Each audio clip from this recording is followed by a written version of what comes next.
Hi there, welcome to another video from Hegarty Maths, our fourth video on the equation of a circle. Let's start with a skill I need you super good at for this particular video before I explain what we're going to do in this video. I need you really good at the technique from the quadratics topic of completing the square. So for the two quadratic expressions below, pause the video and double check you know what it means to complete the square and you can complete the square for those expressions. Now, what does complete the square mean? For a quadratic expression, it means write it in the form x add p all squared add q. Write it in that form, okay? So what we're going to do here is we're going to try and write that in that form. We look at the first part here and we think to ourselves, x add what all squared would give me x squared add 8x. Well, x add half that number there, x add 4 it would give me x squared plus 8x plus 16. So make sure we subtract that 16 that we've just introduced, and don't forget to add back this 6 here. Tidying up at the end here, we've got negative 16 here and we've got ourselves positive 6 here, so overall that's negative 10. So this would be equal to x add 4 all squared take away 10. In the case here, we've got ourselves p being 4 and we get ourselves q being negative 10. What about here?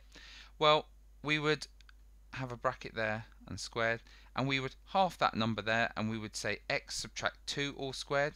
That gives us x squared subtract 4x, which we want, but it also gives us add 4, doesn't it? So we need to take off that 4 because we introduced it. There was no other term here to worry about.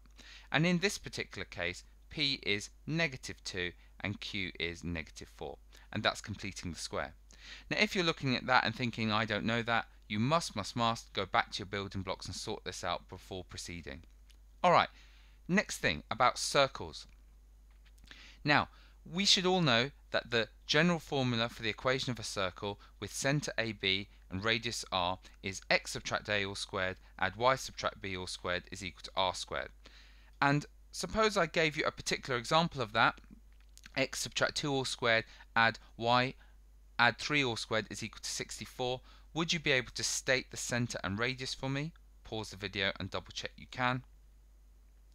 Well, you must write it in that form there, so you must write x subtract 2 all squared is in the form x subtract a squared, that's fine. But this one you must write as y subtract negative 3 all squared, and this here you must, what squares to 64? 8 squared. Therefore it's in the form we need, so our centre must be 2 negative 3 and our radius must be equal to 8. Okay, and I need you familiar with that idea for this particular skill. Now the key thing with this is when the circle is in that form there, you can state with ease the centre and the radius, and hence you can draw it. Alright, but here is where the problem lies. Let's start again with our general equation of a circle, and let's start with the specific example we did on the last case there. Now unfortunately sometimes the circle isn't written for us in such a lovely neat way. What can happen is that someone might decide to have expanded the x subtract 2 all squared. Pause the video and double check you can remember how x subtract 2 all squared would expand if you expanded the brackets. Well, it would expand as x squared subtract 4x add 4. And what if someone expanded this? Pause the video and double check you know what you get. Well, you'd get y squared add 6x add 9 equals 64, right? So imagine someone did that and then they decided to start collecting like terms. They thought, well, I've got a positive 4 here and a positive 9 here, so let me collect those together. So that's what they might think to themselves. So they might keep the x squareds and the x's separate. They might keep the y squared and the 6y separate, but they might combine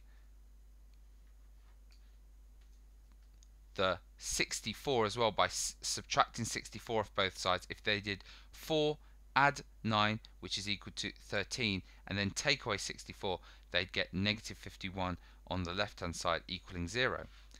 And the problem is sometimes our circles are given to us in this form here, not in the nice lovely form that we want up here. So the question is, how would I get myself back up to that lovely form? Well, This form here is kind of like the completed the square form of that, and so is that, like the completed the square form of that with a little adjustment. So what we're going to do to try and get backwards is, if we have an expression a bit like this and we complete the square for the x's separately, for the y's separately, and then tidy it up, we might be able to come back up with that lovely way of writing this expression, and hence we'll be able to state the center of the circle and the radius. So I'm going to start by taking this example here and trying to get us back to this form here, and we knew that the center was 2, -3, and we knew that the radius was 8, so I'm going to try and get us backwards there. So taking this with me to the next slide here, I've taken this expanded form and I'm going to try and put it in the nice equation of a circle form. So what I'm going to do is separately think of this and complete the square for that, separately think of that and complete the square for that, and keep the numbers totally separate and combine them only at the end.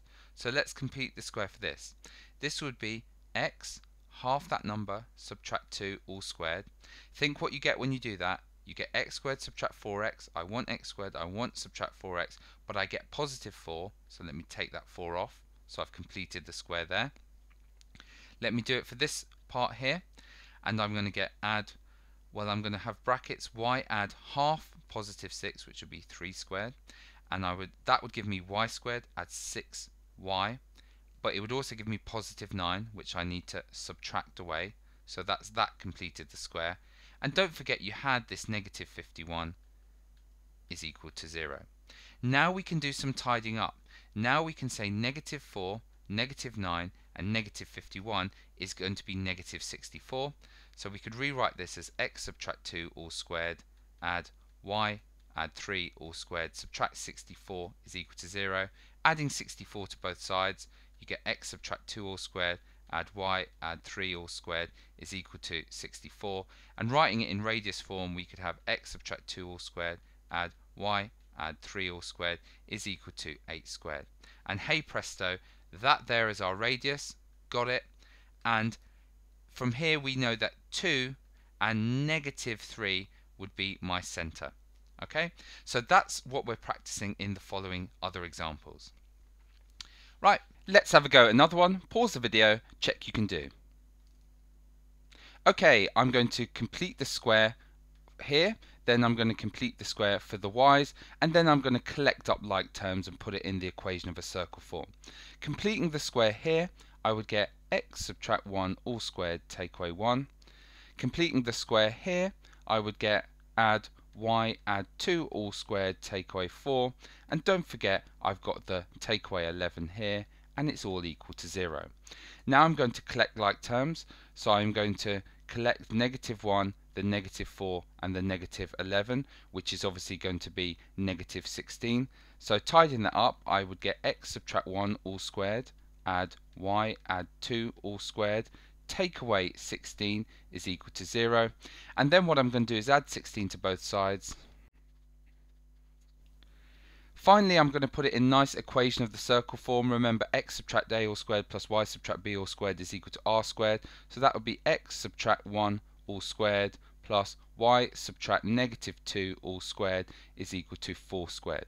Now we can read off that the center is clearly 1, -2, and the radius is clearly 4. So therefore, 1 across, 2 down, the center would be somewhere there, and we would have a circle of radius 4, which would look something like that there. And we're done. Right, next one. Pause the video, have a go. Exactly the same thing here. Going to complete the square here, going to complete the square here, going to collect up like terms. So that would be x add 7 all squared take away 49 plus y take away 1 all squared, and then that would be subtract 1. And don't forget, this whole thing is equal to 14. Collecting like terms, I've got -49 and -1. They combine to -50, and I could add 50 to both sides, couldn't I? So that would give me, tidying up, x add 7 all squared add y take away 1 all squared is equal to 14 add the 50, which would be equal to 64. Okay, now I need to just put it in the equation of the circle form. That would be x subtract negative 7 all squared plus y subtract 1 all squared is equal to 8 squared. And we can read off pretty easily that the centre therefore must be at negative 7 and 1, and the radius must be equal to 8. So imagine negative 7 and 1, imagine somewhere here, negative 7, 1, and the radius is going to equal 8. So the radius must be just a little bit past here, so it'd be something like that, and that would about do for us. And there you go, we're done. So that's it for this video. Thanks loads for watching.